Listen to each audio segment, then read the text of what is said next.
नहमदुहु व नसल्ली अला रसूलिहिल करीम। अऊज़ु बिल्लाहि मिनश शैतानिर रजीम। बिस्मिल्लाहिर रहमानिर रहीम। वमा काना लिमुमिनिन वला मुमिनतिन इज़ा क़ज़ल्लाहु अमरन व रसूलुहु सदक़ल्लाहुल अज़ीम। हम इससे पहले हज़रत ज़ैद रज़ी अल्लाह तआला अन्हु पर एक प्रोग्राम कर चुके हैं, तो आज हम प्रोग्राम का दूसरा हिस्सा है उस पर कुछ गुफ्तगू करेंगे। क्योंकि हम मक्की दौर पे तो गुफ्तगू कर चुके हैं, हम कोशिश करेंगे कि आज मुख्तसर तौर पर मदनी दौर के हवाले से कुछ ख़यालात का इज़हार करें। जब रसूलुल्लाह सल्लल्लाहु अलैहि वसल्लम ने सन 13 हिजरी में 13 नबवी में मुसलमानों को हिजरत मदीना का हुक्म दिया, तो सब लोग हिजरत करके मदीना में चले आए। तो इसी तरह हज़रत ज़ैद रज़ी अल्लाह तआला अन्हु ने भी मदीना शरीफ की तरफ हिजरत की। क्योंकि रसूलुल्लाह सल्लल्लाहु अलैहि वसल्लम को हज़रत ज़ैद रज़ी अल्लाह तआला अन्हु से बेइंतहा प्यार मोहब्बत था, और उनको वो सिर्फ़ अपना सहाबी नहीं समझते थे बल्कि उनको अपने घर का एक फ़र्दी समझते थे। उनको रसूलुल्लाह सल्लल्लाहु अलैहि वसल्लम ने अपना मुँह बोला बेटा बनाया हुआ था, तो उनको वो सारी सहूलतें आसाइशें मुयस्सर थी जो घर के एक फ़र्द को हो सकती हैं। तो हज़रत ज़ैद भी पूरे खलूस के साथ रसूलुल्लाह सल्लल्लाहु अलैहि वसल्लम पर जानसारी फ़िदाकारी के लिए हमा वक्त तैयार रहते थे, और इसी तरह रसूलुल्लाह सल्लल्लाहु अलैहि वसल्लम भी हज़रत ज़ैद रज़ी अल्लाह तआला अन्हु के साथ बहुत मोहब्बत फरमाया करते थे।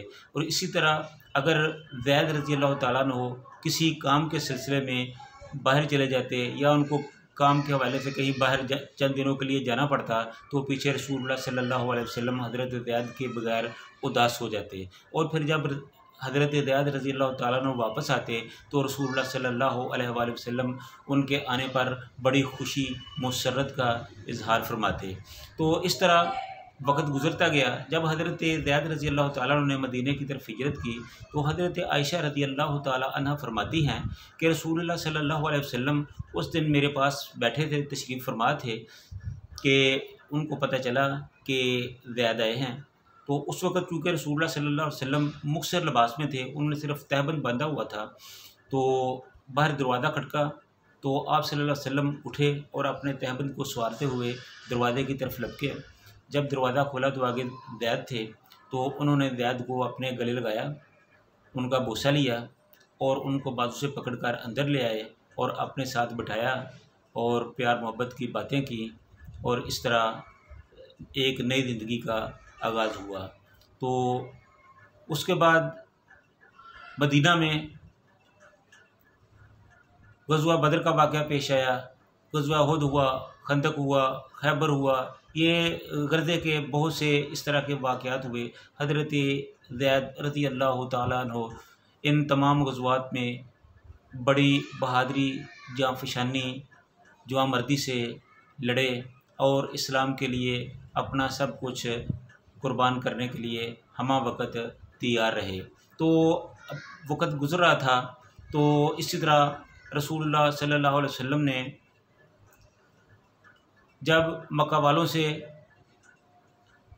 सन 8 हिजरी में सुलह का मुआहदा किया, 6 हिजरी में हुदैबिया से के मुकाम पर सुलह का मुआहदा किया, तो रसूलुल्लाह सल्लल्लाहु अलैहि वसल्लम को कुछ मक्के के मुशरिकों की तरफ से बेफिक्री हुई, तो उन्होंने इस्लाम को फैलाने के लिए दूसरी तरफ ख्याल किया।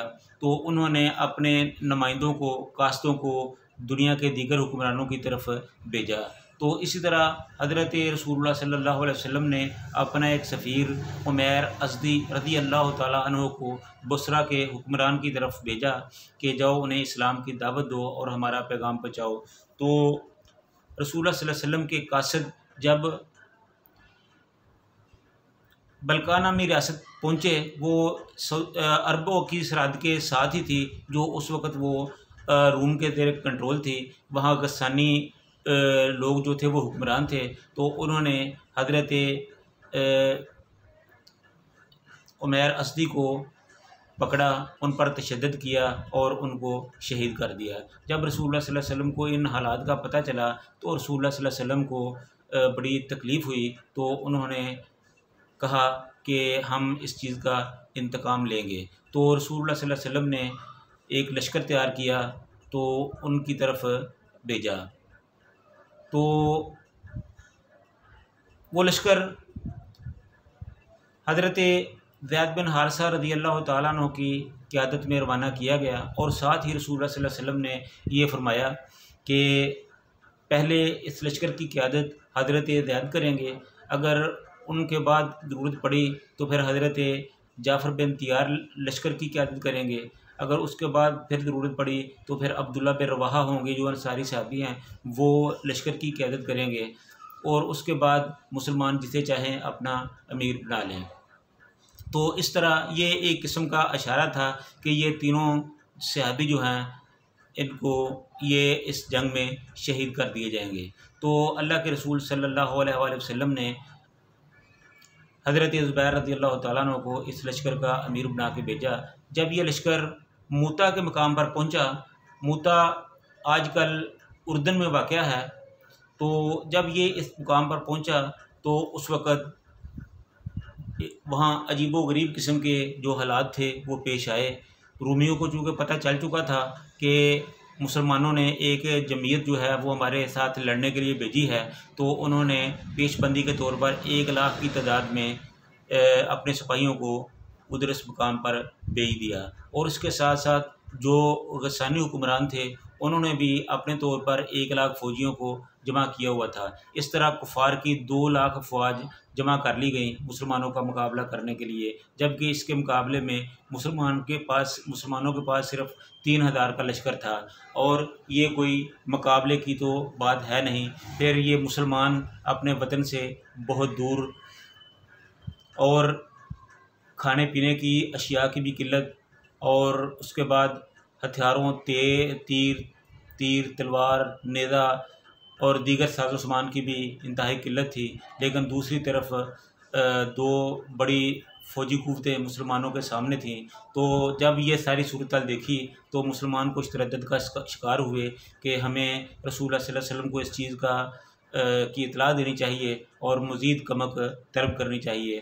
तो ये सलाह मशवरा हो रहा था कि हज़रत अब्दुल्ला बिन रवाहा रज़ियल्लाहु ताला अन्हु बोले कि देखो, आपको इतना परेशान होने की ज़रूरत नहीं, हमारे पास सिवाय कामयाबी के और कोई चीज़ नहीं है, हमारे पास सिर्फ कामयाबी का ऑप्शन है, इसके अलावा हमारे पास कुछ भी नहीं है। अगर हम लड़कर शहीद हो जाते हैं तो फिर भी हम कामयाब हैं कि हम शहीद होंगे, अगर हम लड़कर कामयाब हो जाते हैं तो फिर भी हम कामयाब ही हैं कि हमें गाज़ी होने का शरफ़ होगा। तो जब उन्होंने ये बातें की तो सारे मुसलमान जो थे वो लड़ने के लिए तैयार हो गए।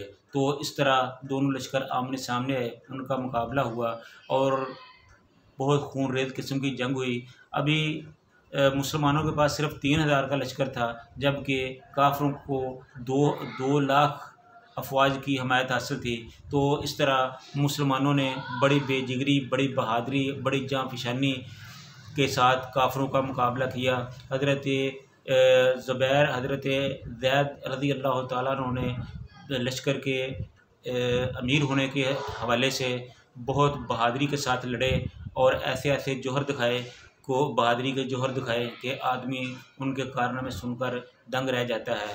तो इस तरह वो बहुत अरसा तक लड़ते रहे, यहाँ तक कि उनका सारा जिस्म ज़ख्मों से चूर हो गया और ज़ख्मों की ताब ना लाते हुए वो अल्लाह को प्यारे हो गए। इस तरह हज़रत ज़ैद रज़ियल्लाहु ताला अन्हु मदीने से बहुत दूर, घर वालों से बहुत दूर, अपने वतन से बहुत दूर, रसूलुल्लाह सल्लल्लाहु अलैहि वसल्लम से बहुत दूर, कुफ़ार के साथ लड़ते हुए अल्लाह को प्यारे हो गए। तो इस तरह जब रसूलुल्लाह सल्लल्लाहु अलैहि वसल्लम को इसका पता चला तो हज़रत रसूलुल्लाह सल्लल्लाहु अलैहि वसल्लम हज़रत ज़ैद के घर इसकी खबर देने के लिए गए।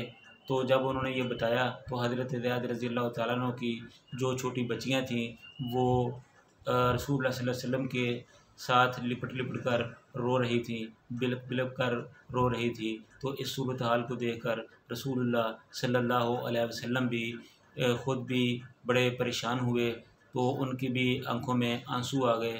तो वो भी रोने लगे। और इसी कैफियत में रसूलुल्लाह सल्लल्लाहु अलैहि वसल्लम उन हज़रत ज़ियाद रज़ी अल्लाह तआला अन्हु को के घर से निकले। तो ये हज़रत ज़ियाद रज़ी अल्लाह तआला अन्हु के हालात ज़िंदगी थे, ये उनकी इस्लाम के लिए खिदमात थीं जो उन्होंने अपनी जान का नजराना देकर इस्लाम के लिए पेश की।